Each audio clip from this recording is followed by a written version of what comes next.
இந்த பூமியில புரட்டாசி மாசத்துல வெப்பநிலை வந்து சடனா குறையும், அதனாலதான் நோய்களே வருது, நோய் தொற்றுகளே பரவுது அப்படின்னு சொல்லியிருந்தாங்க. பூமியில இந்த புரட்டாசி மாசத்துல தான் வெப்பநிலை சடனா குறையுதா? புரட்டாசி மாசத்துல தான் முதல்ல இந்த மழை வந்து தூர ஆரம்பிச்சு ஒரு சூழ்நிலையில மாற்றங்கள் ஏற்படுதா அப்படின்னு தெரிஞ்சுக்கிறதுக்காக நாங்க என்ன பண்ணோம்னா, மதுரை, கோயம்புத்தூர், சென்னை 3 இந்த ஊர்லயும் போன வருடம் வெளியான வெப்பநிலையுடைய டேட்டா இருக்கு பார்த்தீங்களா, அதுவும் மழை எப்பப்பெல்லாம் பெஞ்சிச்சு அப்படிங்கிற டேட்டாவையும் எடுத்தோம். அந்த டேட்டா அடிப்படையில் ஒரு தகவல் தெரிய வந்துச்சு. அது என்ன அப்படிங்கிறத நம்ம பார்க்கலாம்.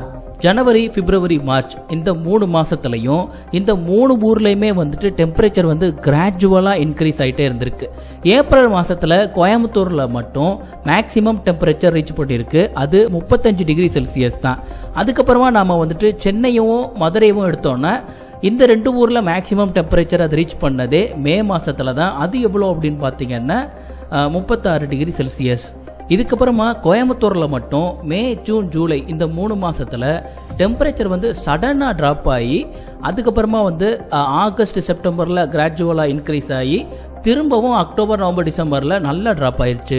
இதே போல சென்னையும் மதுரையும் நம்ம எடுத்துக்கிட்டோம்னா அந்த 2 ஊர்ல டெம்பரேச்சர்ல எந்த விதமான ஒரு சேஞ்சும் இல்லாம கிராஜுவலாவே என்ன செஞ்சிருக்குன்னா அக்டோபர், நவம்பர், டிசம்பர் இந்த 3 மாசத்துல டெம்பரேச்சர் வந்து டவுன் ஆயிருக்கு.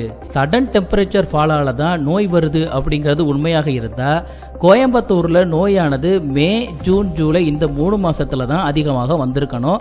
ஆனா அந்த மாதிரி எல்லாம் எதுவும் நடக்கல.